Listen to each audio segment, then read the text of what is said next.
sun rose softly over the hills of Eldwin, its golden light dancing on the cobblestone streets of our quiet village. I remembered the day Elira was born like it was yesterday. She arrived with hair as white as snow and eyes that shimmered like amethysts. Whispers spread across the village. Some called her a blessing, others a curse. "Elira," our mother would say, stroking her delicate face, "you're touched by the stars." To the world, my sister was mysterious, an enigma. But to me, she was just Elira, my curious, kind-hearted sibling who loved the world despite how it often treated her. But nothing prepared us for the day her life would change forever. On her 16th birthday, a royal procession arrived in our humble village. At its head was Sir Aldric, a knight with silver armour that gleamed like moonlight and eyes as sharp as his sword. They were searching for a girl described in an ancient prophecy, a girl with hair like starlight and eyes like twilight, destined to save the realm from encroaching darkness. When Sir Aldric saw Elira, he knelt immediately. "It is her," he whispered, "the Albino Princess." The villagers erupted in cheers, but our family was paralyzed with fear. A life in the palace sounded grand, but what did it mean for Elira? What dangers lay ahead? "Elira," I said, gripping her hand as the knights prepared to take her away, "if you go, I'm coming with you." She smiled softly, her amethyst eyes glistening. I wouldn't have it any other way. The palace was nothing like our village. Marble halls stretched endlessly, and chandeliers dripped with jewels. But beneath its grandeur lurked intrigue. Nobles eyed Elira with a mixture of reverence and suspicion, and the court buzzed with whispers of her destiny. Under the guidance of royal mages, Elira began to unlock her abilities. She could summon glowing vines to protect herself, heal wounds with a touch, and conjure bursts of light that could blind enemies. But every spell drained her, leaving her pale and trembling. "Be careful," I warned her one night as she practiced alone. "Your power isn't limitless." She looked at me with determination. "If I don't learn to control it, how can I help anyone?" Trouble came from the north, a creeping darkness that withered crops, froze rivers, and left villages abandoned. At its center was Malachar, a sorcerer wielding shadow magic.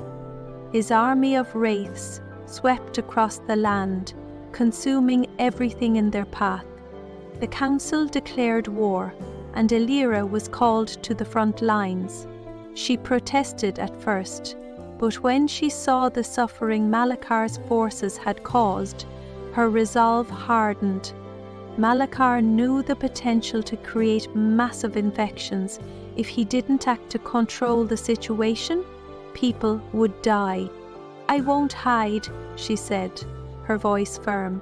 "The people need me." Anya Mokavi.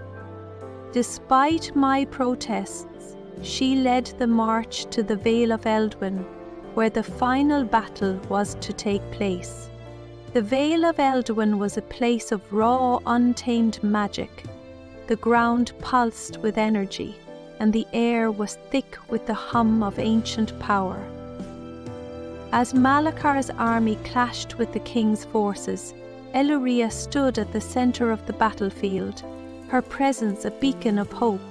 Malachar emerged, his form cloaked in writhing shadows. His voice was a cold hiss. "You think your light can extinguish my darkness." Elira raised her hands, summoning a radiant glow that pushed back the advancing shadows. The wraiths recoiled, their forms disintegrating in the light. But Malachar was undeterred. He launched tendrils of shadow at her, forcing her to deflect each attack. I watched in horror as each spell drained her further.